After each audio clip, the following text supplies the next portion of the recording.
नमस्कार। राफेल के बात करते हुए ये हमारा तीसरा एपिसोड है। पहले में पाठशाला, दूसरे में राफेल की जो कंट्रोवर्सीज हो रही हैं वो, और अगर ठीक ढंग से कहें तो ये मूल रूप से घोटाले की बात अब हम लोग करेंगे। क्योंकि पहली चीज शुरू करने से पहले एपिसोड ये बता दूं कि राफेल को खरीद जल्दी से जल्दी प्रक्रिया पूरी हो, उनके जो 36 जहाज हैं वो आ जाएं, और अगर हो सके तो बाकी 126 या 108 या 90 जहाज जो आने हैं उनकी भी प्रक्रिया जल्दी से शुरू हो जानी चाहिए, क्योंकि हिंदुस्तान की सिक्योरिटी कहीं कंप्रोमाइज हो रही है अगर इसमें हम डिले कर रहे हैं। अब हम लोग बात आती है जो सबसे कंट्रोवर्शियल पार्ट है, वो ये है कि इसमें से हिंदुस्तानी पार्टनर के रूप में HAL को निकाल के, जो सरकारी कंपनी थी हिंदुस्तान एरोनॉटिक्स लिमिटेड, अनिल अंबानी की रिलायंस डिफेंस को इसमें पार्टनर बनाया गया। इस कॉन्ट्रैक्ट में एक क्लॉज था जिसके हिसाब से 50% offset clause to be executed by Dassault Aviation and partners in partnership and partners, मतलब ये डसॉल्ट और उसके पार्टनर मिलके in partnership with Indian partners, तो हिंदुस्तानी पार्टनर उनको रखना जरूरी था। अब यहां पे दूसरी चीज समझने की यह है कि जो पब्लिक डोमेन में आ रहा है कि जो basic cost of the aircraft 680 crore, जब उसको होलसेल और जब होल कॉस्ट बोल रहे हैं कि जहां पे सब कुछ लगा के इक्विपमेंट 1600 करोड़, तो ये 680 करोड़ से 1600 करोड़ का जो सफर है, जो करीब 920 करोड़ रुपए एक्स्ट्रा दिए जा रहे हैं, समस्याएं यहां पे हैं। क्योंकि ऐसा माना जा रहा है कि इसमें ही घोटाला हुआ है, इसमें ही पैसा दिया जा रहा है।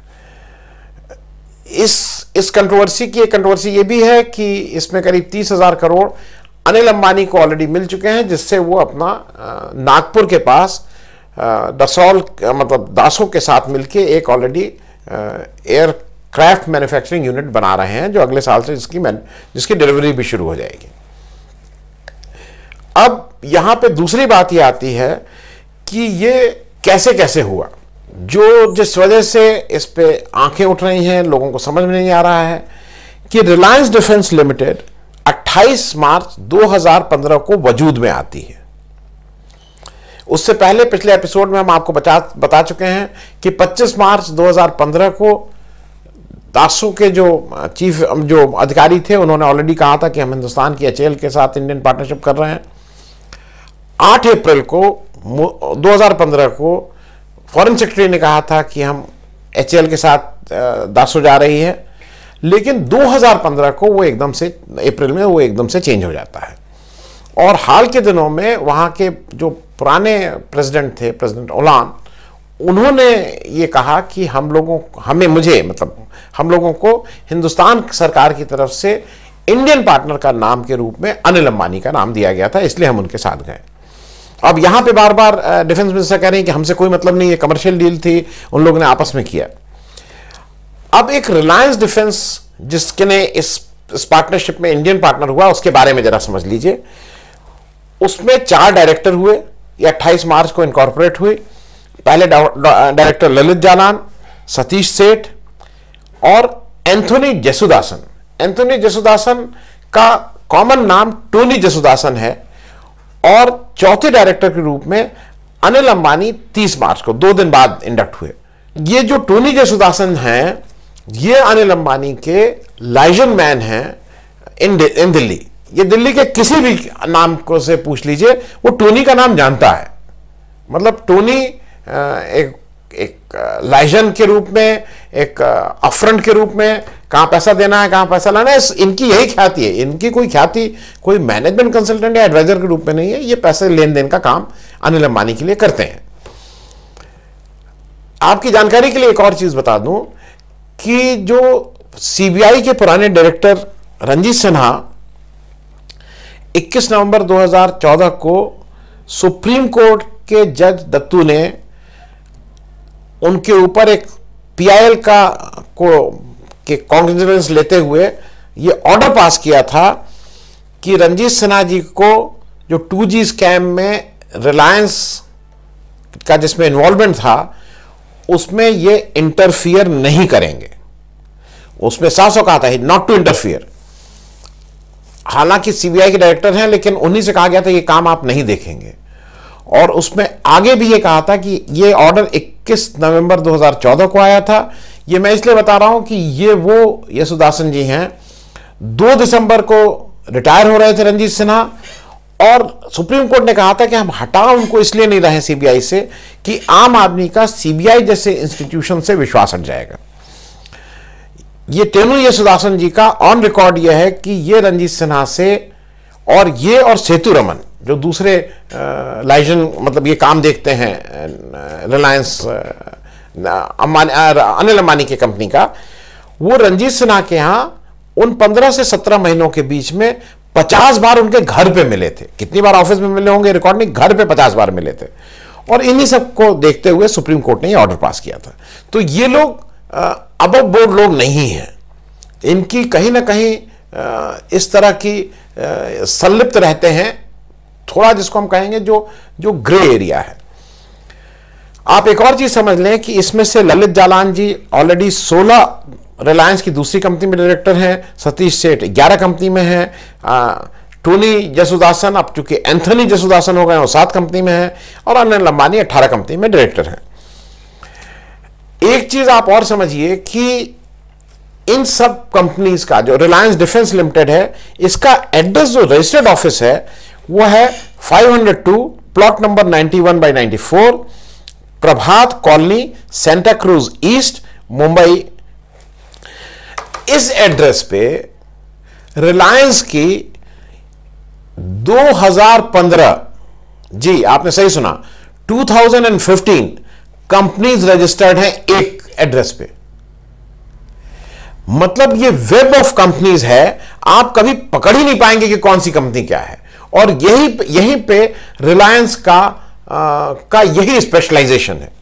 वो इतना वेब बनाएगा, इतनी चक्करगिन्नी रहेगी कि कभी कोई पता ही नहीं लग पाएगा कि कौन सी कंपनी असली है। इनकी जरा और कंपनी के भी हाल आप से शेयर कर लो।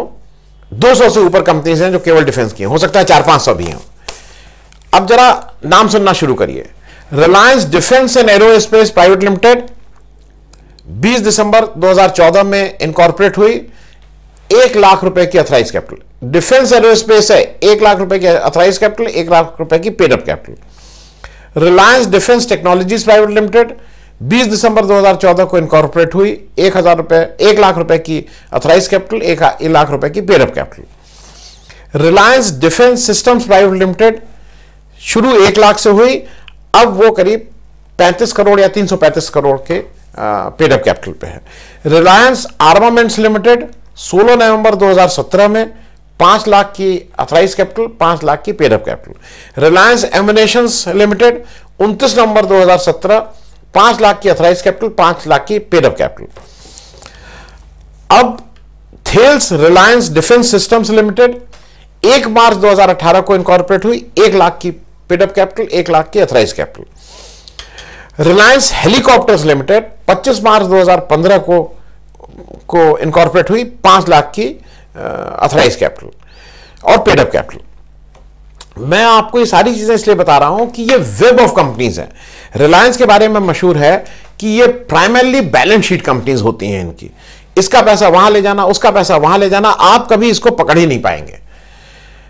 मतलब 2015 कंपनी केवल एक एड्रेस पे रजिस्टर्ड है, इस पे भी तो कोई रोक होनी चाहिए। एक जगह के एड्रेस पे कितनी कंपनी हो सकती है? आज की तारीख में आप अगर आधार अपना कराने जाइए तो 2000 आधार कार्ड एक एड्रेस पे नहीं होंगे। 10, 20, 25 के बाद आदमी कहेगा इतने लोग एक घर में रह कैसे सकते हैं? लेकिन कंपनी 2015 रिलायंस की एक एड्रेस पे रजिस्टर्ड है। अब इस रिलायंस डिफेंस के अलावा जो यहां जो काम हुआ, क्योंकि ये 15 दिन पहले वो हुई और अनिल अंबानी जी उस डेलीगेशन में मोदी जी के साथ थे। हालांकि कहना उनको कहते हैं कि मैं किसी और काम से और मैं अपने अपने काम से गया था, मुझे बुलाया गया था, लेकिन प्राइम मिनिस्टर के ऑफिशियल डेलीगेशन के पार्ट थे अनिल अंबानी जी 2015 की फ्रांस यात्रा के दौरान। अब जरा ये समझ लीजिए कि ये तो हम देख रहे हैं जो इसमें राफेल में आ गया, एक और बड़ा, एक नहीं अनेकों घोटाले हैं, लेकिन एक जो अपने पब्लिक डोमेन में है, एक कंपनी हुआ करती थी जिसका नाम था Pipavav defence offshore engineering company limited. ये निखिल गांधी जी थे जो फाउंडर चेयरमैन इस कंपनी के थे। 1997 से वो इस बिजनेस में थे। हिंदुस्तान का पहला प्राइवेट मतलब प्राइवेट बंदरगाह उन्होंने बनाया था। और वो और उनके पास बहुत कंपनीज के ऑर्डर थे, अच्छी सक्सेसफुल कंपनी थी। लेकिन 2014 में जब एनडीए की सरकार आई, और ये गुजरात के मूल निवासी थे, बिजनेस मुंबई में करते थे, मतलब मुंबई इनका हेडक्वार्टर था। ये कंपनी प्रमोट की गई थी निखिल गांधी द्वारा, जो SKIL इंफ्रास्ट्रक्चर लिमिटेड के थे, पिपव शिपयार्ड लिमिटेड के रूप में। इसका पब्लिक ऑफर, मतलब ये पब्लिक में गई 2009 में। 9 अक्टूबर 2009 को ये BSE और NSE स्टॉक एक्सचेंज पे लिस्ट हुई। 1 जून 2010 को डॉक्टर मनमोहन सिंह ने इसका पहला पिपव शिपयार्ड नेशन को डेडिकेट किया, और 6 अक्टूबर 2010 को गवर्नमेंट ऑफ इंडिया ने इसको लाइसेंस दिया स्ट्रेटेजिक और डिफेंस वेसल बनाने के लिए। 27 जून 2011 में इसने अपना नाम पिपव शिपयार्ड लिमिटेड से Pipavav defence and offshore engineering company limited कर दिया, जिसको रिलायंस ने बाद में टेक ओवर किया। इसने 2011 में पेनमेक्स वेसल बना के डिलीवर किए। 2011 में इंडियन नेवी को के साथ इन्होंने काफ़ी वेसल के ऑर्डर मिले। इन्होंने ONGC के बहुत से कॉन्ट्रैक्ट पूरे किए। इन्होंने स्वीडिश डिफेंस फर्म साब AB के लिए ने इसमें इन्वेस्टमेंट किया, और इनको ONGC और नेवल के काफ़ी कॉन्ट्रैक्ट मिलते रहे। ये मैं सिर्फ इसलिए बता रहा हूं कि ये एक एस्टैब्लिश कंपनी थी। सितंबर 2014 में निखिल गांधी जी को IDBI का जो लीड कर रहा था कंसोर्टियम, जिस बैंकर्स का, उन्होंने बुला के इनसे कहा कि आपके ऊपर करीब 7,000 करोड़ का डेट है। हालांकि इनके पास ऑर्डर्स बहुत थे। कंपनी आप जब देखेंगे लिस्टेड कंपनी थी, अच्छे शेयर कोट हो रहे थे, 50, 60, 70, 80 रुपए के बीच में प्राइस कोट हो रहा था। उसने इनसे कहा कि आप अपने डेट को रीस्ट्रक्चर करिए और आप इस डेट को कम करिए। निखिल गांधी का उस समय उन्होंने कहा कि भाई मैं अभी इसको इतनी जल्दी नहीं कर सकता हूं, मुझे समय चाहिए। उनको समय नहीं दिया गया, और फिर पहले उनको दिसंबर तक, फिर उनको फरवरी मास तक 2015 तक का समय दिया गया। अब यहां से इंटरेस्टिंग स्टोरी शुरू होती है। 12 फरवरी को इकोनॉमिक टाइम्स में खबर छपी कि ये अपने जो स्टेक्स बेच रहे हैं पिपरवा डिफेंस एंड ऑफशोर इंजीनियरिंग में, उसको महिंद्रा एंड महिंद्रा 66 रुपए पर शेयर के हिसाब से करीब 3,000 करोड़ रुपए के शेयर उनसे खरीद रहा है। फिर एक खबर उसके बाद छपी कि हीरो होंडा के जो मुंजाल्स हैं वो भी इसमें इंटरेस्टेड हैं, और यह भी खबर छपी 20 फरवरी को कि मुंजाल फैमिली ने जो पिपव डिफेंस ऑफशोर थी उसके शेयर खरीदने के लिए अपने हीरो मोटरकॉर्प के शेयर करीब 3.3% 1800 करोड़ में बेच के पैसा जुटाया है, जिससे वो खरीदेगी। 25 फरवरी 2015 को इकोनॉमिक टाइम्स ने फिर छापा कि महिंद्रा एंड महिंद्रा और हीरो ग्रुप के बीच अब यह है कि कौन इसको खरीदने जा रहा है। इस बीच एक खबर और छपी कि निखिल गांधी जी ने L&T को भी संपर्क किया इसके लिए। अच्छा, महिंद्रा एंड महिंद्रा इंजीनियरिंग की कंपनी है, उसी तरह से हीरो जो मोटरकॉर्प या मुंजाल से ये मतलब ये कुछ ना कुछ मैन्युफैक्चर करते हैं मशीन के रूप में, भले वो मोटरसाइकिल हो, वो जैसे महिंद्रा एंड महिंद्रा। उसी तरह से L&T को इन्होंने किया, तो L&T ने फिर ये कहा कि नहीं, हमारे पास 5 साल पहले भी ऑफर आया था, उस समय ये 35 रुपए में अपना शेयर दे रहे थे, अभी हमारे कहीं और इंटरेस्ट है, अभी हम इंटरेस्टेड नहीं है। इस बीच 25 फरवरी के समय महिंद्रा एंड महिंद्रा और हीरो मोटरकॉर्प दोनों का इसके पास ये था, और किसी भी आप जो इसको समझते होंगे एक ड्यू डिलिजेंस कराई जाती है कि ये ऑफर मतलब ये खरीदने लायक प्रपोजल है कि नहीं है। ये एक इसके जो स्पेशलिस्ट होते हैं वो ड्यू डिलिजेंस करते हैं, वो ड्यू डिलिजेंस चल रही थी। आज की तारीख में आप मोटरसाइकिल का लोन भी लेने जाइए, कार का लोन भी लेने जाइए, तो बैंक की तरफ से एक वकील या एक कोई आदमी नियुक्त किया जाता है जो आपकी ड्यू डिलिजेंस करता है कि आप इसको पे कर पाएंगे कि नहीं कर पाएंगे, आपके एसेट क्या है, ये सब। चूंकि इधर से जो फाइनेंशियल इंस्टीट्यूशंस थे उनका प्रेशर ये खूब डाला जा रहा था निखिल गांधी के ऊपर कि तुम इसको कहीं और करो। और 4 मार्च 2015 में अनाउंसमेंट हो गया कि रिलायंस इंफ्रास्ट्रक्चर ने इनके शुरू में 18%, बाद में 25% और कुछ पब्लिक ऑफर से मिला के 66 रुपए में वो शेयर खरीदे। कुल 2082 करोड़ रुपए में रिलायंस कंपनी ने Pipavav defence and offshore engineering company को खरीद लिया और उसका नाम रिलायंस डिफेंस एंड इंजीनियरिंग रखा, जो अभी उन्होंने फिर उसका नाम बदल के Reliance naval and engineering limited कर दिया है। ये लिमिटेड कंपनी है। अब ये 10 मार्च 2015 को होता है और आपको सुन के ताज्जुब होगा 10 मार्च 2015 को उसके 6 दिन बाद पेपर कहता है मोदी गवर्नमेंट, लेकिन मैं ये कहूंगा जो एनडीए गवर्नमेंट है उसने करीब 60,000 करोड़ के कंट्रैक्ट देने की बात एलएनटी और ये जो नई अनिल अंबानी जी की कंपनी थी उनके बीच में ये देने की बात 6 दिन बाद कर दी। मतलब 4 मार्च से 10 मार्च के बीच में ये करीब 60,000 करोड़ का जो कंट्रैक्ट था वो एलएनटी और इनके बीच में तय हो गया कि मिल जाएगा।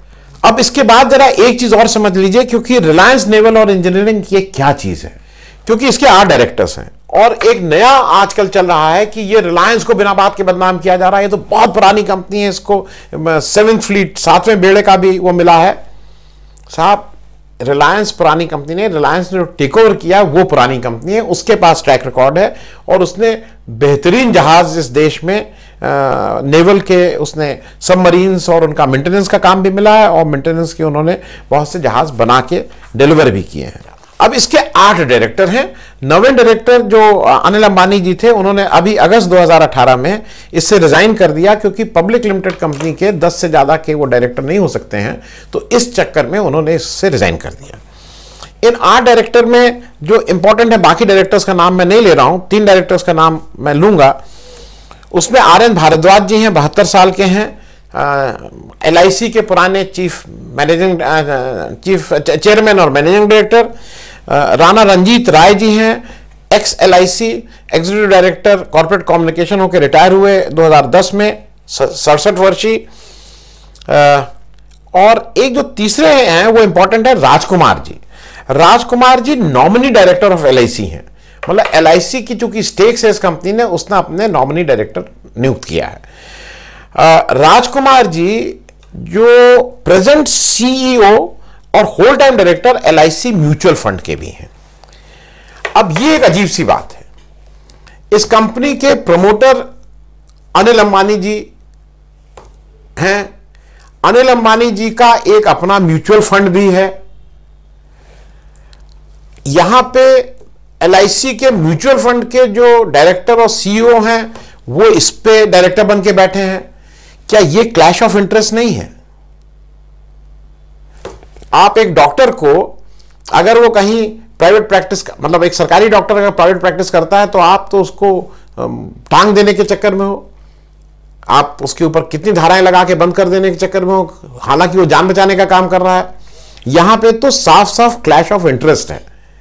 LIC के म्यूचुअल फंड का डायरेक्टर अंबानी की कंपनी में, भले ही वो नॉमिनी डायरेक्टर के रूप में उस कंपनी में बैठ के उसके इंटरेस्ट को भी प्रोटेक्ट कर रहा है।